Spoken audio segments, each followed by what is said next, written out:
जय हिंद साथियों, मैं आदेश आप सभी का आपके अपने परिवार राही आदि क्लास में स्वागत करता हूं। तो हम सभी पढ़ रहे थे विशेषण।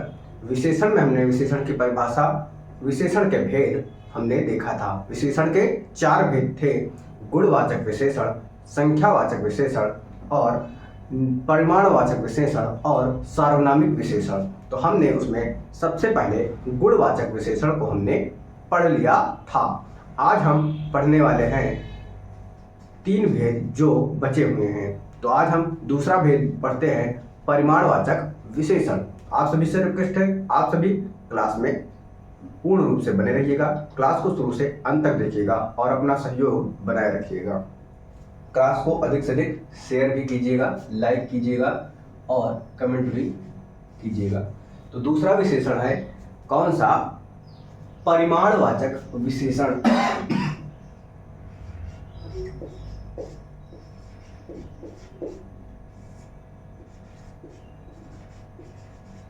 परिमाणवाचक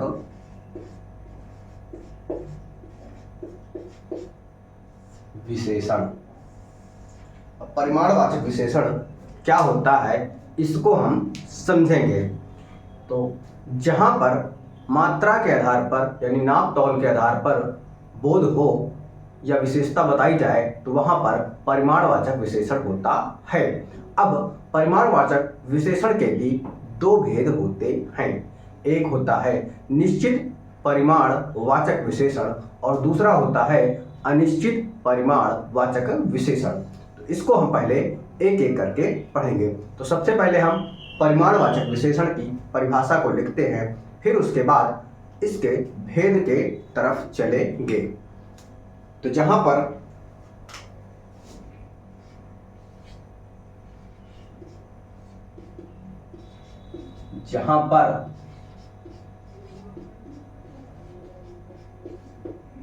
मात्राओं के आधार पर जहां पर मात्राओं के आधार पर या मात्राओं का ज्ञान हो, मात्राओं का ज्ञान हो, उसे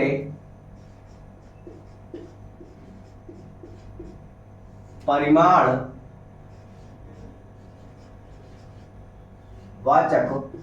विशेषण कहते हैं।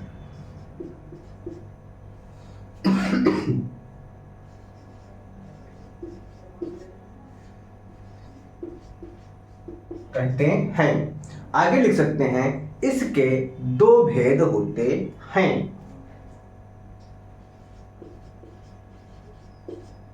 इसके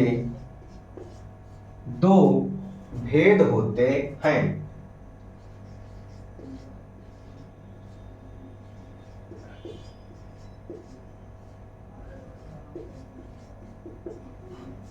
अब हम इसके जो दोनों भेद होते हैं, पहला होता है निश्चित वाचक विशेषण या निश्चित परिमाणवाचक विशेषण।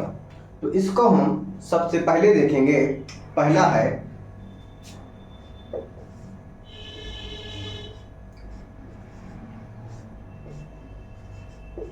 निश्चित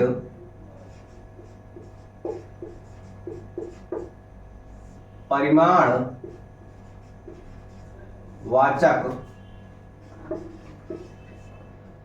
ये मान लीजिएगा विशेषण। क्या है? निश्चित परिमाणवाचक विशेषण। तो इसमें क्या होगा कि जहां पर किसी वस्तु का निश्चित ज्ञान हो, किसी वस्तु की विशेषता बताई जाए लेकिन निश्चित पता हो, तो वहां पर निश्चित वाचक या निश्चित परिमाणवाचक विशेषण होता है। इसकी परिभाषा को लिखेंगे, लेकिन हम इसको अच्छी प्रकार से ठीक से उदाहरण के माध्यम से समझेंगे। जहां पर निश्चित या ठीक बोध हो, यानी ठीक मतलब जैसे 2, 3, 4 ये क्या होगा? संख्यावाचक होगा। लेकिन मान लीजिए 2 किलो चीनी, तो चीनी क्या है? आप नाप तौल के लाते हो, परिमाण में लाते हो, लेकिन निश्चित है कि 2 किलो या 2 केजी। तो क्या है? 2 केजी उसका क्या है, विशेषता है कि 2 kg है। लेकिन चीनी है तो परिमाणवाचक है, तो परिमाण में क्या होता है, मात्रा होती है कि नाप तौल होता है। इस प्रकार से हम समझेंगे। तो सबसे पहले निश्चित परिमाणवाचक की हम परिभाषा को देखते हैं कि यह यानी यह निश्चित परिमाणवाचक के बारे में कहा जाता है कि यह किसी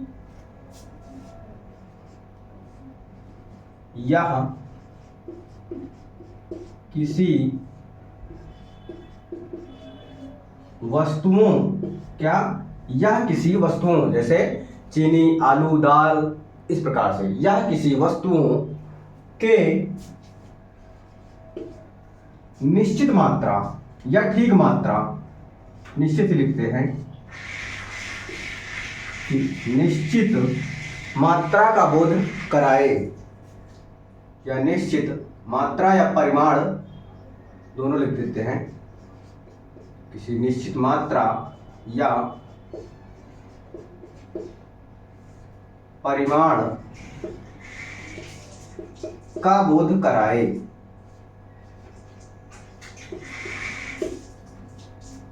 तो उसे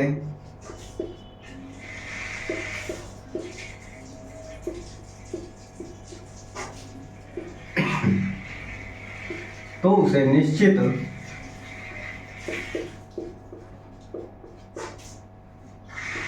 परिमाणवाचक विशेषण कहते हैं।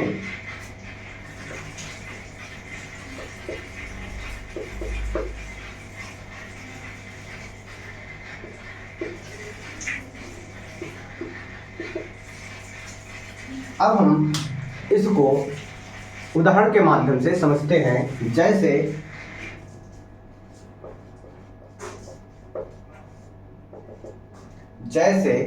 क्या 3 किलो चावल खरीद लाओ। लिखते हैं 3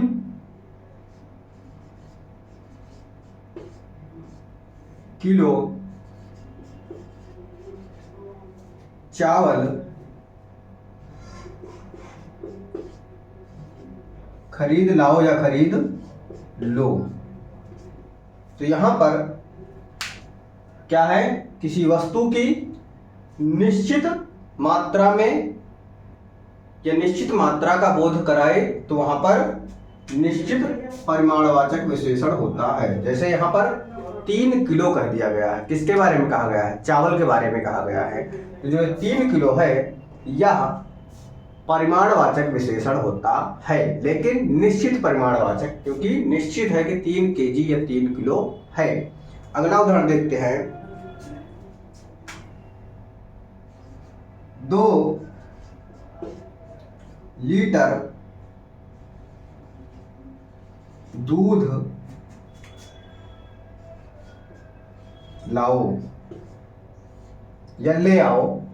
तो यहां पर आप देख रहे हैं कि क्या है, 2 लीटर क्या है, मात्रा है कितनी, 2 लीटर, और निश्चित मात्रा है कि 2 लीटर ही लेना है। तो क्या है कि दूध की जो मात्रा है 2 लीटर है, यह 2 लीटर क्या बता रहा है, निश्चित परिमाणवाचक विशेषण का बोध करा रहा है। अगला उदाहरण एक और देख लेते हैं। क्या कि मान लीजिए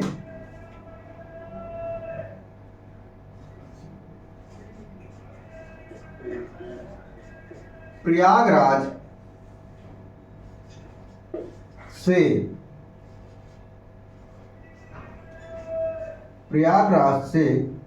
लखनऊ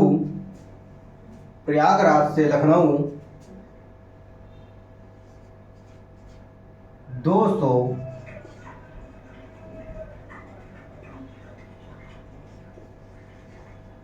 किलोमीटर है। अब यहाँ पे क्या है, प्रयागराज से लखनऊ कितने किलोमीटर है, 2 किलोमीटर, 200 किलोमीटर, कितना दिया गया है, 200 किलोमीटर। तो 200 किलोमीटर क्या है, निश्चित कर दिया गया है कि 200 किलोमीटर है। अब हम आगे चलते हैं।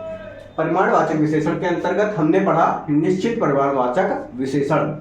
अब हम अगला पढ़ेंगे अनिश्चित परिमाणवाचक विशेषण।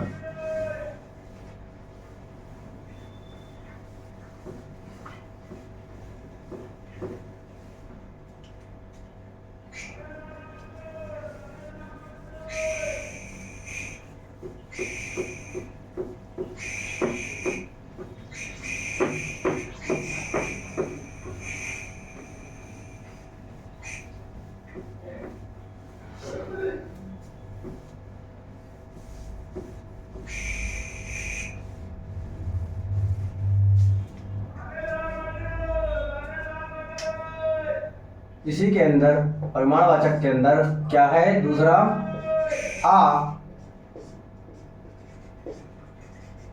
निश्चित अनिश्चित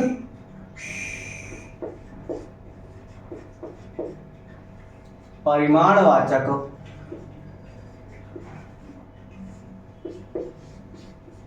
विशेषण। अब यहां पर क्या होगा कि जहां किसी वस्तुओं का बोध कराया जाए लेकिन अनिश्चित हो, उसकी मात्रा निश्चित ना हो, क्या हो, उस वस्तु की मात्रा निश्चित ना हो, तो वहां पर क्या होगा, अनिश्चित परिमाणवाचक विशेषण होता है। इसकी परिभाषा को हम लिखते हैं, फिर उसके बाद हम क्या करेंगे, उदाहरण के माध्यम से समझने वाले हैं।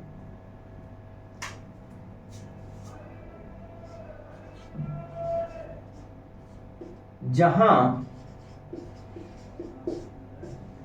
किसी वस्तु का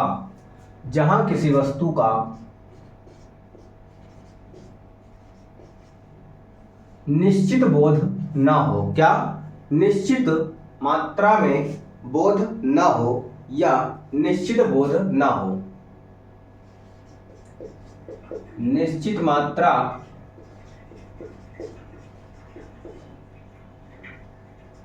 या परिणाम का बोध ना हो या नहीं होता, ना हो या मान लीजिए नहीं होता है, नहीं होता है, उसे अनिश्चित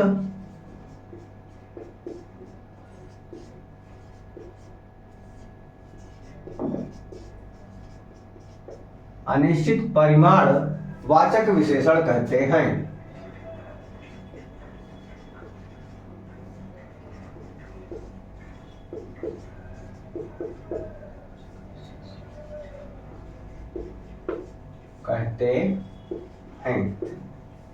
अब जैसे कुछ हम उदाहरण के माध्यम से समझेंगे।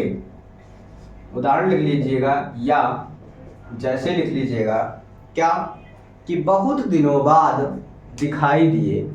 कोई व्यक्ति है, उससे हम कह रहे हैं कि बहुत दिनों बाद दिखाई दिए। अब दिनों की संख्या क्या है, निश्चित नहीं है, क्या है, दिनों की संख्या निश्चित नहीं है। बहुत दिनों बाद दिखे या दिखाई दिए।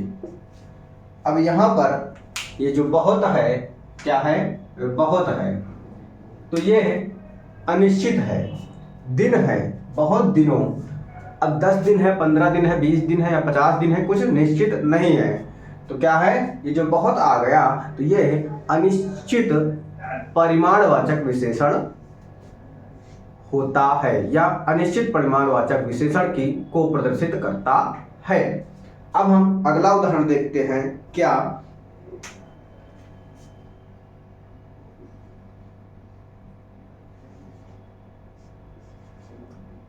दाल में नमक थोड़ा कम है, क्या, दाल में नमक थोड़ा कम है। अब नमक कितना कम है? थोड़ा, किसी का इतना, किसी का इतना। अब उसके खाने के मात्रा के आधार पे है कि वह नमक कैसा खाता है। मतलब थोड़ा है तो थोड़ा कम है, ये थोड़ा कितना है यह निश्चित नहीं है कि 1 ग्राम 2 ग्राम 3 ग्राम, निश्चित नहीं है, तो थोड़ा कम है। तो ये थोड़ा जो है ये अनिश्चित परिमाणवाचक विशेषण को दर्शा रहा है। एक और उदाहरण लिख लीजिए।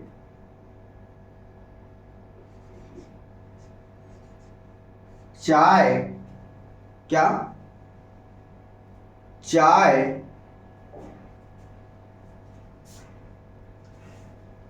चाय थोड़ी कम मीठी है, लिख लीजिएगा। क्या चाय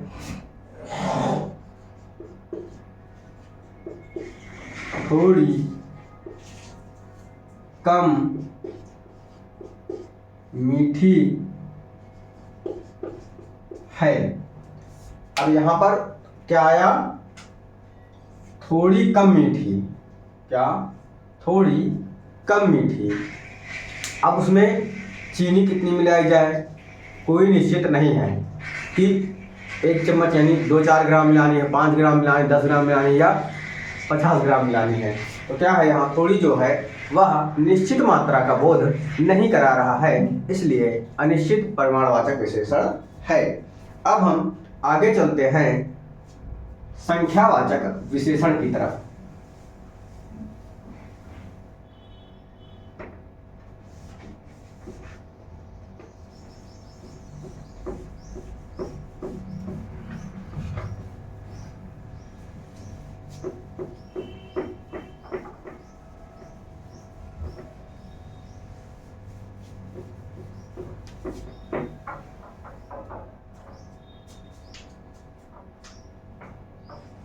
तीसरा है संख्या वाचक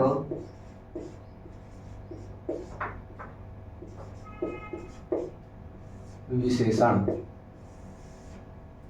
अब क्या है इसकी परिभाषा कि जिस वस्तु का या जिन वस्तुओं का, क्या जिन वस्तुओं का या जिस वस्तुओं का संख्या का बोध हो, क्या संख्या का बोध कराया जाए या संख्या से उसकी परिभाषित किया जाए या विशेषता बताई जाए, तो उसे हम संख्यावाचक विशेषण कहते हैं। क्या कहेंगे?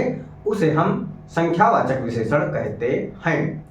अभी हम इस परिभाषा को लिखते हैं, उसके बाद मैं प्रयास करता हूं कि उदाहरण के माध्यम से आपको पूर्ण रूप से समझा सकूं।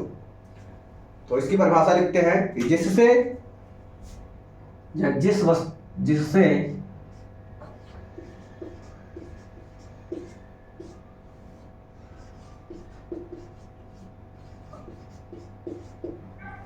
वस्तुओं की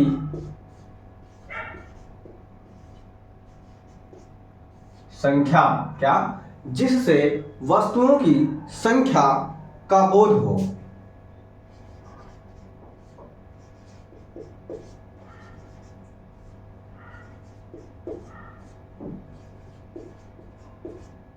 उसे संख्यावाचक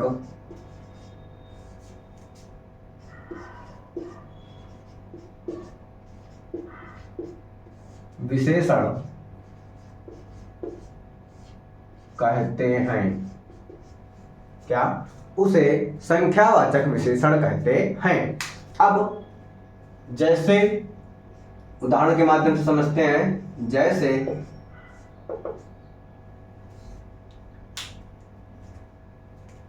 चार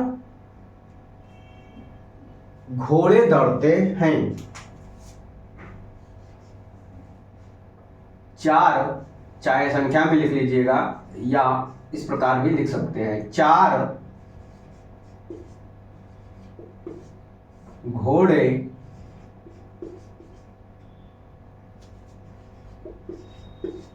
दौड़ते हैं। कितने घोड़े दौड़ते हैं? 4 घोड़े दौड़ते हैं। तो आप सभी देख रहे हैं यहाँ पर क्या संख्या आई हुई है, घोड़े कितने हैं? 4। तो ये हमारा संख्यावाचक विशेषण हो जाएगा। क्या हो जाएगा? संख्यावाचक विशेषण हो जाएगा। अगला उदाहरण है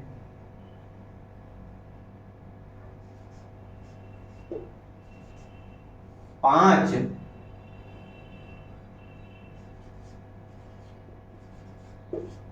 लड़के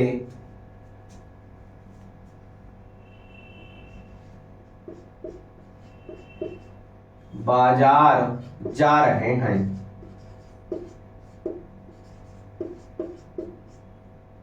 पांच लड़के बाजार जा रहे हैं, या हम कह सकते हैं कि पांच लड़के स्कूल जा रहे हैं, कॉलेज जा रहे हैं। तो यहां पर लड़के कितने हैं? पांच। तो संख्या को दर्शा दिया, इसलिए संख्यावाचक विशेषण हो जाएगा। अगला है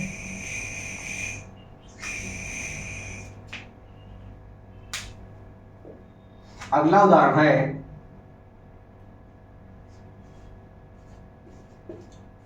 100 रुपए मुझे दो। कितना? 100 रुपए मुझे दो। तो यहां पर 100 रुपए संख्या को दर्शा रहा है, यहां पर 5 और यहां पर 4। क्या? 4, 5 और 100 ये सभी संख्या को दर्शा रहे हैं। तो इसलिए ये संख्यावाचक विशेषण हो जाएगा। क्या हो जाएगा? संख्यावाचक विशेषण हो जाएगा। तो अब बचा एक लास्ट सार्वनामिक विशेषण। तो अब मैं सोच रहा हूं, चाहूं तो बता दूं, या हम कल प्राविशेषण की क्लास करेंगे। क्या? प्राविशेषण, यानी जो विशेषण की भी विशेषता बतलाता है उसे हम प्राविशेषण कहते हैं। तो प्राविशेषण क्या है? बहुत ही छोटा टॉपिक है, इसलिए मैं सोच रहा हूं कि जो चौथा है सार्वनामिक विशेषण और प्राविशेषण हम कल की क्लास में करते हैं। तो आप सभी इस क्लास में जुड़ने के लिए आप सभी का बहुत बहुत धन्यवाद। और आप सभी से एक ही रिक्वेस्ट रहती है कि आप सभी अधिक से अधिक लोगों को जोड़ते रहिए, क्लास को अधिक से अधिक लोगों तक शेयर कीजिए। तो आज की क्लास को यहीं पे समाप्त किया जाता है। आप सभी का बहुत बहुत धन्यवाद।